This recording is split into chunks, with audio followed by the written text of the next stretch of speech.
Tant qu'il y a de la vie, il y a de l'espoir. Vous connaissez le proverbe. Vous ne savez peut-être pas qu'il s'agit d'une citation de Théocrite, un auteur grec du IIIe siècle avant Jésus-Christ. Cette citation est devenue un proverbe universel, tant elle exprime un besoin fondamental de l'être humain, garder l'espoir. Alors, restez avec nous. Aujourd'hui, dans l'émission Il est écrit, avec mon invité, je vais parler d'espoir, et même du plus grand espoir pour l'humanité.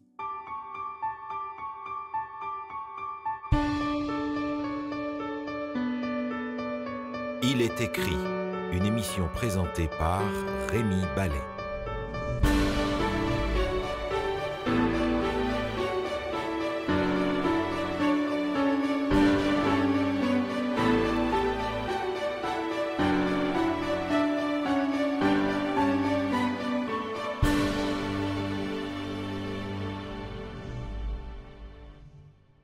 Aujourd'hui, j'ai le plaisir et le privilège de recevoir dans l'émission Il est écrit quelqu'un qui m'y a précédé et de beaucoup, puisqu'il est le pionnier, le fondateur de l'émission Il est écrit au Québec. Certains d'entre vous, sans doute, se souviennent de lui. Vous vous souvenez d'un visage et d'un nom. Je reçois aujourd'hui le pasteur Georges Hermance. Georges Hermance, bonjour. Bonjour, bonjour. Alors pour vous, c'est un peu comme un retour aux sources aujourd'hui. Ça me rajeunit de 40 ans. Quoi. De 40 ans, c'était dans les années 70 que vous aviez ouais. commencé l'émission Il est écrit. Mm-hmm. Et quand vous aviez commencé, on en parlait juste avant l'émission, quand vous avez commencé cette émission, vous étiez tout seul, c'était vraiment une œuvre de pionnier. Ah, j'étais tout seul. Ouais.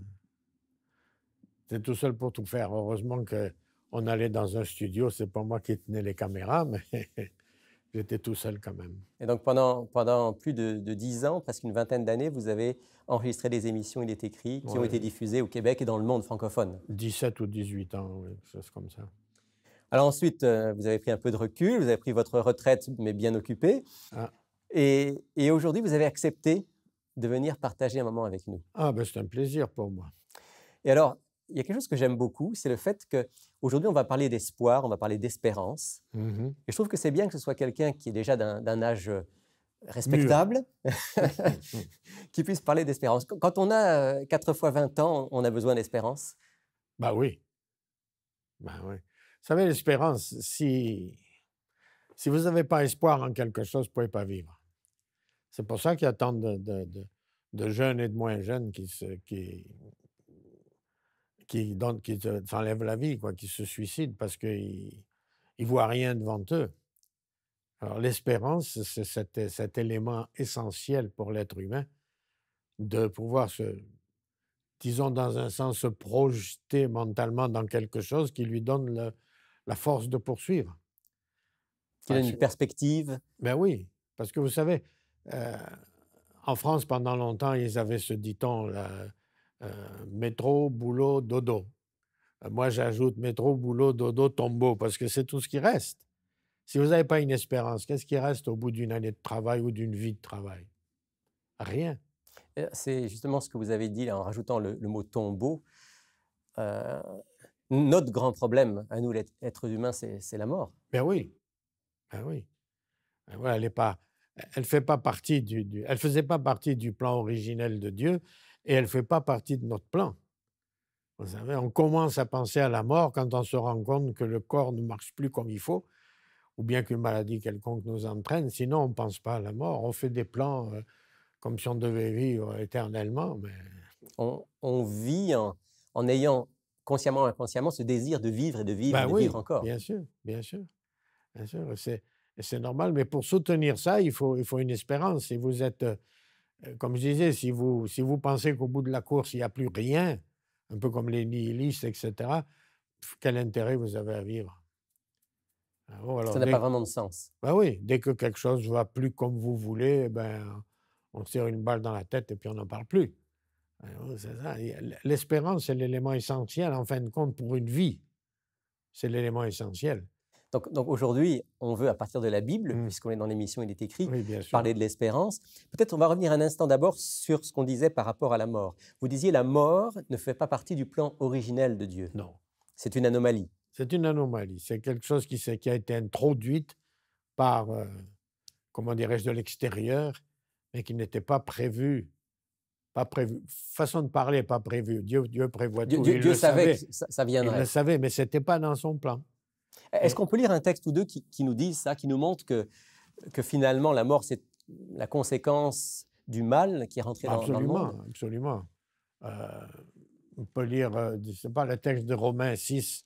Alors, on va aller dans l'Épître aux Romains. Romains, chapitre 6, au verset 13, je crois, ou quelque chose comme ça. Probablement 23, si Ou c'est le 23. texte auquel je pense. Oui, oui. Romains, chapitre 6, Romains 6, 23, vous avez la réponse à votre question. verset 23, qui dit Le salaire du péché, c'est la mort. Mais le don gratuit de Dieu, c'est la vie éternelle en Jésus-Christ notre Seigneur. C'est ça l'aspect espérance. le salaire du péché, autrement dit, ce que le péché va entraîner, sa une- rémunération normale. La Bible nous dit que nous sommes tous pécheurs. D'ailleurs, on le sait. Hein? Notre conscience nous Même dit. ceux qui pensent qu'ils sont parfaits, et ils savent bien qu'ils ont menti ou trompé ou triché un jour ou l'autre ou dit des choses qu'il ne fallait pas dire. Enfin, on est tous pécheurs. Et le salaire du péché, c'est la mort. Donc, la seule issue pour nous, c'est la mort.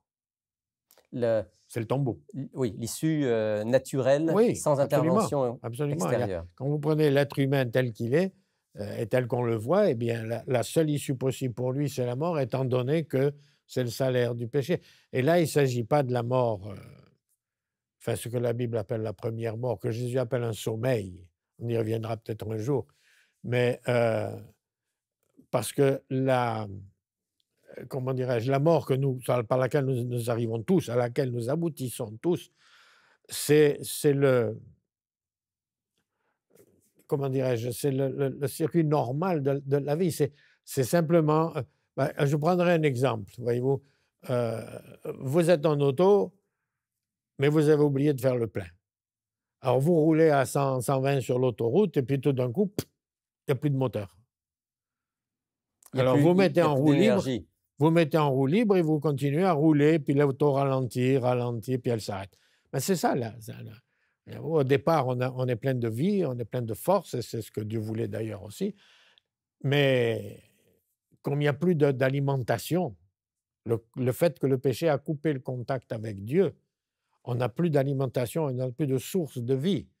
On n'a que la vie qu'on a en nous. Et comme elle s'épuise, eh bien, il arrive un moment où on s'arrête. Ça, c'est la première mort. On a une réserve énergiétique, mais qui finit par s'épuiser. Absolument, absolument. Et ça, c'est la première mort. Ça, c'est la première mort. Ce que la Bible appelle, Jésus l'appelle un sommeil.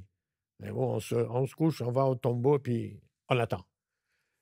Mais il y en a une qui est bien plus terrible, et c'est à celle-là qu'il nous faut travailler pour échapper. C'est ce que la Bible appelle la seconde mort. Celle-là, c'est le salaire, c'est dont on a vu le texte. Le salaire du péché. C'est la mort définitive. La première mort, ce n'est pas un salaire, c'est une conséquence normale du péché. La destruction, la fin, la seconde mort, qui est la destruction définitive de la vie, ça, c'est quelque chose qu'il nous faut éviter, que nous pouvons, et c'est là l'espérance. On n'est pas obligé d'arriver à la seconde mort, de la subir, disons. Il y a un espoir de vie, et on a même lu dans le texte de Romains 6, 23, de vie éternelle. Éternelle, c'est ça. Qui est, dit le texte, en Jésus-Christ notre Seigneur. C'est ça. Donc, si vous branchez votre vie dans cette direction-là, ça devient votre espérance. Vous allez travailler, vous allez lutter, vous allez vivre en fonction de cette vie éternelle. En d'autres mots, le Dieu qui nous a créés, puisque nous croyons qu'il y a un Dieu créateur, bien sûr. Le Dieu qui nous a créés peut nous recréer, nous redonner la vie et nous permettre, à ce moment-là, d'accéder à ce qu'on espère tous au fond de nous, finalement. Ben oui. Vous savez, on trouve tous vous connaissez les théories de l'Est, orientales, la métempsychose et puis la réincarnation et tout ce que vous voudrez.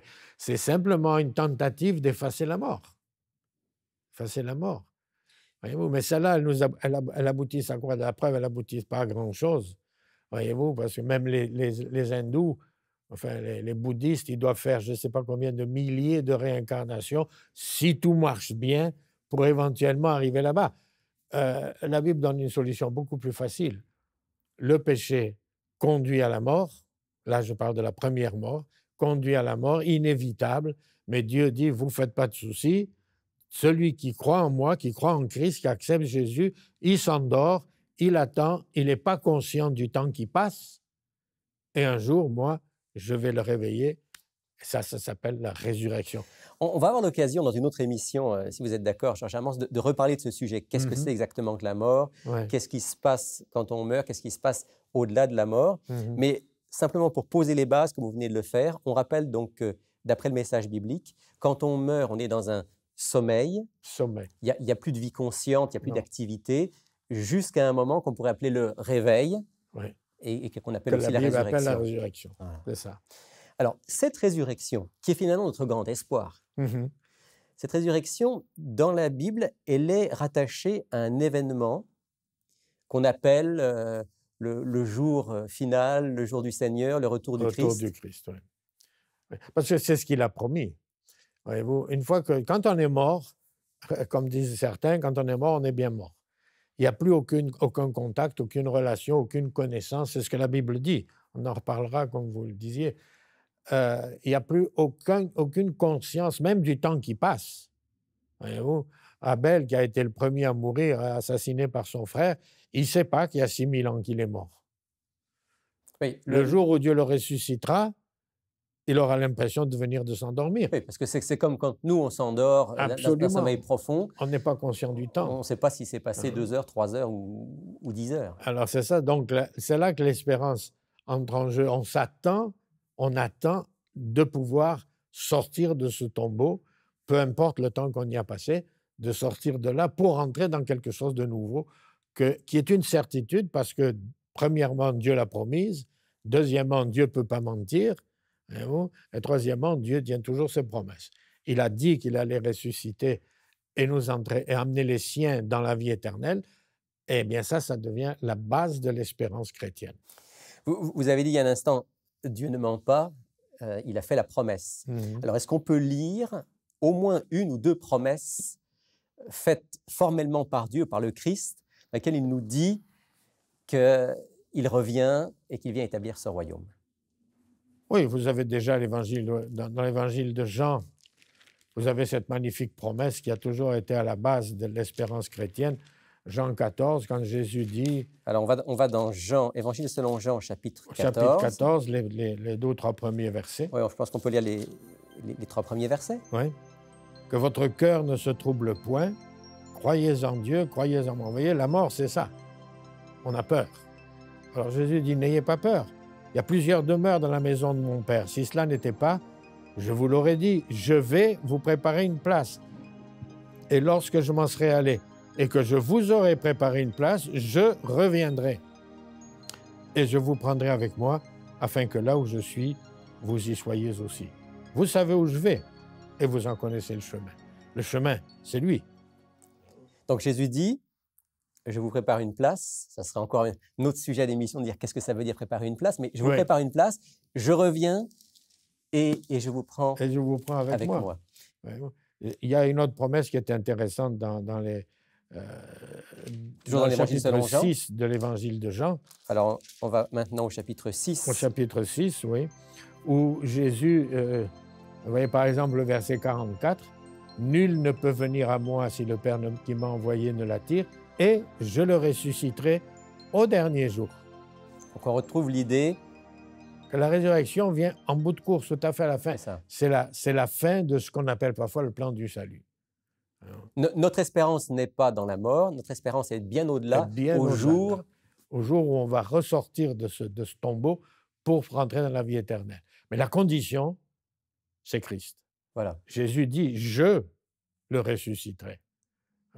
Donc, si vous n'êtes pas en lui, avec lui, c'est ce qu'on a vu dans Romains 6, la vie éternelle est attachée à Jésus-Christ. À une personne qui a obtenu la victoire du Christ, absolument. Et qui revient. Vous savez, personne, il y a des gens qui vont mettre tout leur espoir et toute leur confiance dans Bouddha ou dans Mahomet ou dans qui vous voudrez. Mais aucun de ces individus, même s'ils ont dit des choses intéressantes, voyez-vous, aucun de ces individus n'a vécu une vie sans péché. Il n'est pas mort pour moi, il n'est pas ressuscité et il ne reviendra pas. Parce que s'il doit revenir, il faut que ce soit Christ qui le réveille, voyez-vous. Donc, ils ne peuvent rien m'apporter. Il y a quelque chose d'unique dans ce que le Christ a vécu. Absolument. Sa vie, sa mort et sa résurrection, qui sont en quelque sorte le gage de la résurrection finale et de la véracité de sa promesse. Absolument. Je reviendrai. Et il l'a prouvé. Il a prouvé qu'il était capable de le faire. Voyez-vous, dans l'histoire de Lazare, son ami qui était mort, 4 jours. Voyez-vous, il y a d'autres résurrections, mais elles se passent très vite. Ils viennent de mourir, alors on peut discuter. Mais là, 4 jours, il est déjà en état de décomposition. Il est bien mort. Jésus le sort. Lazare sort, hop, le voilà qui revient.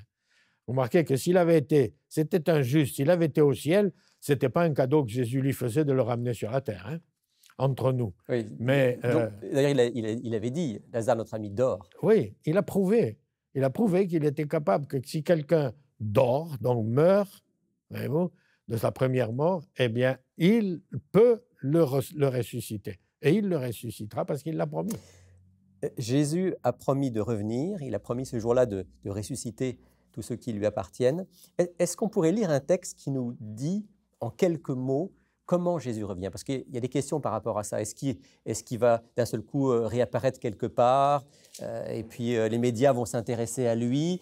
Est-ce qu'il revient dans la gloire? Comment ça se passe? Qu'est-ce qu'on sait de cela? J'en ai lu de tout genre, de cette impression de savoir comment Jésus revient. La Bible donne peu d'explications. Peu d'explications. Ça nous dépasse. Parce qu'on ne peut pas imaginer ça. Voyez-vous, c'est impossible pour nous d'imaginer. J'ai lu quelque part que les hommes de science, quand ils verront apparaître quelque chose là qui leur paraît anormal, ils vont balancer des missiles pour essayer d'empêcher cette chose d'arriver. Parce qu'ils se préparent contre vous savez comment on appelle ça? C'est les astéroïdes. Astéroïdes. Pour les empêcher de toucher la Terre. Alors ils vont prendre ça. Mais ça, c'est Jésus qui revient. C'est pas... On peut pas l'éliminer avec un missile. On imagine tout, voyez-vous. Mais Jésus, lui, a été très clair. Attendez que oui, c'est ça. Dans l'évangile selon Matthieu. Matthieu, chapitre 24, oui. Verset 30 et suivant. Oui. Alors le signe du Fils de l'homme paraîtra dans le ciel. Toutes les tribus de la terre se lamenteront. Et elles verront le Fils de l'homme venant sur les nuées du ciel avec puissance et une grande gloire. Il enverra ses anges avec la trompette retentissante et ils rassembleront les élus des 4 vents des cieux. C'est ça, voyez-vous. Ça, c'est la résurrection, quand il rassemble ses élus. Mais il est bien dit, vous voyez, avec tous ces anges, avec puissance, avec une grande gloire. Donc un événement qu'on ne peut pas manquer. Absolument. Et d'autant plus que dans l'Apocalypse, chapitre 1er, verset 7, si ma mémoire est bonne, Jésus dit, par Jean, il dit « Tout œil le verra, même ceux qui l'ont percé ». Remarquez que ceux qui l'ont percé, ils sont morts depuis 2000 ans. Mais il y a une espèce de petite résurrection pour ces gens-là, pour qu'ils voient que celui qu'ils ont crucifié, c'était vraiment le Fils de Dieu, comme il le leur disait, et qui revient maintenant en gloire. Mais ce n'est pas quelque chose comment dirais-je, qui va passer inaperçu. Bien sûr. Voyez-vous, ces idées d'enlèvement secret, vous ne trouvez pas ça dans la Bible, ce n'est pas vrai. Il y a certaines images, si on les tire et qu'on les bouscule un petit peu, on arrive à leur faire dire ça. Voyez-vous, mais il n'y a pas d'enlèvement secret. La Bible nous montre qu'on va jusqu'au bout. Il y aura les élus encore vivants. L'apôtre Paul dit, seront transformés, hein, chapitre 15 de la première aux Corinthiens. Et il y a ceux qui sont morts qui seront ressuscités. Parce que Dieu ne veut pas, on trouve ça dans l'Épître aux Hébreux, il parle d'Abel, il parle d'Abraham, il parle de tous ces grands hommes de l'Ancien Testament, mais Dieu dit, ils n'ont pas reçu. Autrement dit, leur récompense. C'est tous ensemble. C'est tous ensemble au dernier jour. Tous ensemble. Dieu ne ressuscite pas les uns après les autres. C'est à la fin des temps. Et remarquez que s'il n'y a pas, je m'excuse, je crois que je vous coupe la parole, mais remarquez que s'il n'y a pas de résurrection, Dieu est vaincu. Bien sûr. Parce qu'il n'y a pas de vie pour toujours. Son plan qu'il avait prévu. Bien sûr. Et il n'y a plus rien. Dieu est le Dieu de la vie. Exactement. S'il n'y a pas de résurrection, Dieu a été battu. Il est vaincu par Satan. Et ça, on ne peut pas non plus l'admettre. Et la Bible nous dit que c'est la vie qui triomphera grâce au retour de Jésus. C'est ça. Il y aurait beaucoup à dire encore sur sur cet événement extraordinaire qui nous est annoncé, mais on arrive au bout de notre entretien. Georges Hermance, juste une dernière question, plus personnelle. Qu'est-ce qui vous réjouit le plus à l'idée du retour du Christ? Ouf! Ça ferait une longue liste, ça. Ouais, vous pouvez citer quelques-uns des éléments qui vraiment vous tiennent à cœur. Je pense que ce qui me plairait le plus d'abord, c'est j'espère revoir tous les miens avec et mes amis avec moi. Et vous, j'aimerais pas beaucoup être là-bas en haut tout seul, mais avec eux.